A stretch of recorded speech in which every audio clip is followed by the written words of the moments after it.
নমস্কাৰ মোৰ শিক্ষাৰ্থীসকল, মই প্ৰণৱে ইউটিউব চেনেল ফৰ এডুকেশ্যনৰ অন্য এটা ভিডিঅ'লৈ তোমালোক সকলোকে স্বাগতম জনাইছোঁ। মোৰ শিক্ষাৰ্থীসকল, আজি মই তোমালোকৰ মাজলৈ লৈ আহিছোঁ হায়াৰ ছেকেণ্ডেৰী ফাৰ্ষ্ট ইয়াৰৰ এগ্ৰিকালচাৰ এণ্ড হৰ্টিকালচাৰ নামৰ বিষয়টোৰ unit number 4 session 1 selection of site for cultivation of ornamental crops. এই চাব ইউনিটটোৰ যিখন অনুশীলন, সেই অনুশীলনৰ প্ৰশ্নৰ উত্তৰসমূহ। তেতিয়াহ'লে আহাচোন পলম নকৰি আজি ভিডিঅ'টো আৰম্ভ কৰোঁ। আৰু তাৰ আগতে তোমালোকলৈ এটা অনুৰোধ, এই চেনেলটো যদি ছাবস্ক্ৰাইব কৰা নাই তেতিয়াহ'লে ছাবস্ক্ৰাইব কৰি দিবা আৰু কাষতে থকা বেল আইকনটো প্ৰেছ কৰি দিবা, মই দিয়া এনেকুৱা ধৰণৰ শিক্ষামূলক ভিডিঅ'সমূহ নিয়মিতভাৱে পাই থাকিবলৈ। তাৰ উপৰিও আগৰ ইউনিটকেইটা যদি উত্তৰসমূহ চোৱা নাই, মই ডেছক্ৰিপশ্যনত লিংক দিছোঁ, তাত গৈও চাব পাৰিবা।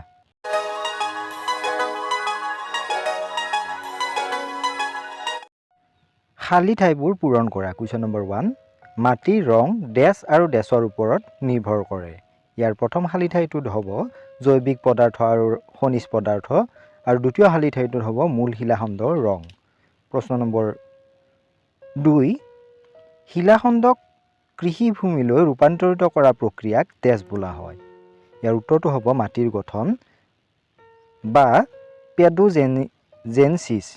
প্ৰশ্ন নম্বৰ 3, মাটিৰ কণাবোৰৰ আকাৰ অনুসৰি মাটিৰ শ্ৰেণীবিভাগ কৰিব পাৰি, ইয়াক ডেছ বুলি কোৱা হয়। ইয়াৰ খালী ঠাইত হ'ব মাটিৰ গঠন বা বুনন। প্ৰশ্ন নম্বৰ 4, মাটিৰ কণাবোৰৰ মাজত থকা খালী ঠাইখিনিক ডেছ বুলি জনা যায়। ইয়াৰ খালী ঠাইত হ'ব ৰন্ধ্ৰতা বা ছিদ্ৰতা। প্ৰশ্ন নম্বৰ 5, মাটিৰ pH-ৰ আকস্মিক পৰিৱৰ্তন প্ৰতিৰোধ কৰাৰ ক্ষমতাক মাটিৰ ডেছ ক্ষমতা বোলা হয়। ইয়াৰ খালী ঠাইত হ'ব বাফাৰিং ক্ষমতা। প্ৰশ্ন নম্বৰ 6, উদ্যান পালন শস্যৰ বাবে উপযোগী এবিধ মাটিৰ প্ৰকাৰ হ'ল ডেছ। ইয়াৰ খালী ঠাইত হ'ব পলি মাটি। প্ৰশ্ন নম্বৰ 7, মাটিত ডেছ প্ৰয়োগ কৰি মাটিৰ অম্লতা শুধৰাব পাৰি। ইয়াৰ খালী ঠাইত হ'ব চূণ। প্ৰশ্ন নম্বৰ 8, মাটিৰ বিজ্ঞানক ডেছ বুলি জনা যায়। ইয়াৰ খালী ঠাইত হ'ব পেডলজি। বহু বিকল্প প্ৰশ্ন।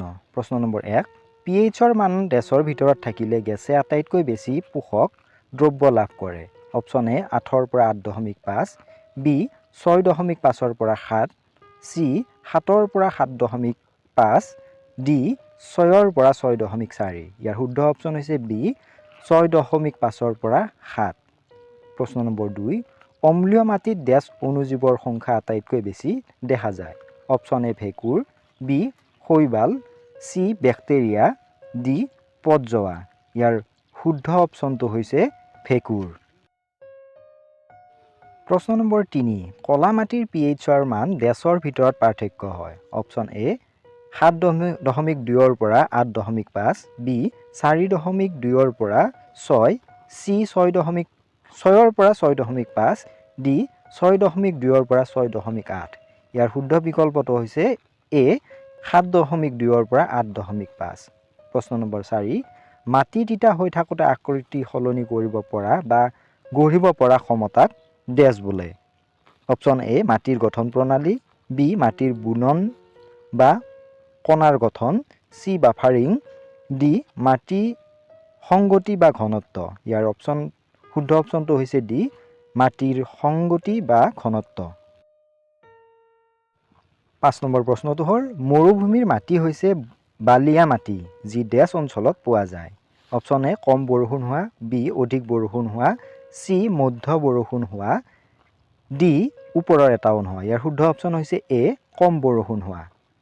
6 নম্বৰ প্ৰশ্নটো হ'ল, মাটিয়ে শোষণ আৰু ধাৰণ কৰিব পৰা কেটায়নৰ পৰিমাণ জোখাক ডেছ বুলি কোৱা হয়। অপশ্যন এ pH, বি উত্তাপ বা তাপমাত্ৰা, চি বাফাৰিং, ডি কেটায়ন বিনিময় ক্ষমতা। ইয়াৰ শুদ্ধ অপশ্যন হৈছে ডি কেটায়ন বিনিময় ক্ষমতা।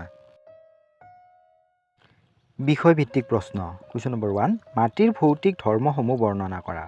মাটিৰ ভৌতিক বা ফিজিকেল ধৰ্মসমূহ তলত দিয়া ধৰণৰ। প্ৰথমটো হৈছে মাটিৰ ৰং।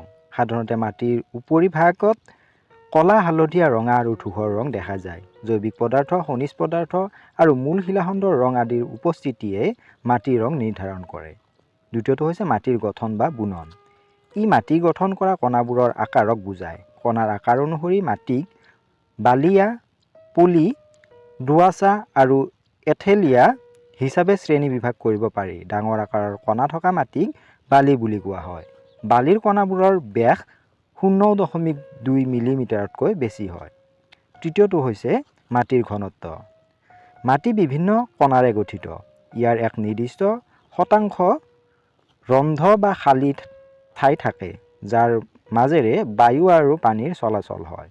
মাটিৰ ঘনত্ব হ'ল প্ৰতি একক আয়তনৰ ভৰ আৰু ইয়াক দুটা উপায়েৰে প্ৰকাশ কৰিব পাৰি, স্তূপ ঘনত্ব আৰু কণা ঘনত্ব। 5 নম্বৰটো হৈছে মাটিৰ সংগতি বা ঘনত্ব। মাটি তিতা হৈ থাকোঁতে আকৃতি সলনি কৰিব পৰা বা গঢ়িব পৰা ক্ষমতাকে মাটিৰ সংগতি বুলি কোৱা হয়।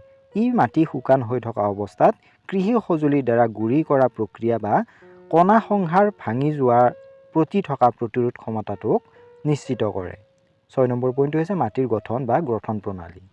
মাটিৰ গঠন প্ৰণালী বুলিলে মাটিৰ একোটা কণা গোট মাটিখিনি কেনেকৈ সজাই তোলে বা গঠিত হয় তাকে বুজায়। 7 নম্বৰটো হৈছে মাটিৰ উত্তাপ বা তাপমাত্ৰা। ই সূৰ্যৰ দ্বাৰা নিয়ন্ত্ৰিত হয় আৰু মাটিৰ ভিতৰত পচন প্ৰক্ৰিয়াত সহায় কৰে। মাটি অতি কম আৰু অতি বেছি উত্তাপ শস্যৰ বাবে ক্ষতিকাৰক। প্ৰশ্ন নম্বৰ 2, অম্লীয় মাটি বৰ্ণনা কৰা। এই ধৰণৰ মাটি মূল শিলাখণ্ড বা পদাৰ্থৰ ফলত সৃষ্টি হয়। গ্ৰেনাইটৰ দৰে অম্লীয় শিলাখণ্ডৰ ক্ষয়ীভৱনৰ ফলত এই মাটিৰ বিকাশ ঘটে। কেতিয়াবা কৃষি জলবায়ু সংক্ৰান্তীয় কাৰক যেনে প্ৰচুৰ বৰষুণ মাটিৰ অম্লতাৰ বাবে দায়ী হয়। অতিমাত্ৰা বৰষুণ বা ধাৰাবাহিক জলসিঞ্চনৰ বাবে মাটিৰ উপৰিপুৰ ভাগত থকা সাৰ আৰু চূণবোৰ পানীৰ সৈতে উটি মাটিৰ গভীৰতা তললৈ গুচি যায় আৰু সেয়ে গছৰ বাবে অপ্ৰাপ্য হৈ পৰে। ইয়াৰ ফলত এলুমিনিয়ামৰ প্ৰাপ্যতা বৃদ্ধি পায়। কেতিয়াবা এমনিয়াম ছালফেট আৰু এমনিয়াম ক্লৰাইডৰ দৰে ৰাসায়নিক সাৰৰ প্ৰয়োগো মাটিৰ অম্লতা বৃদ্ধিৰ বাবে দায়ী হয়। মাটিত থকা অণুজীৱবোৰে জৈৱিক পদাৰ্থসমূহ পচাই জৈৱিক অম্ললৈ ৰূপান্তৰিত কৰে।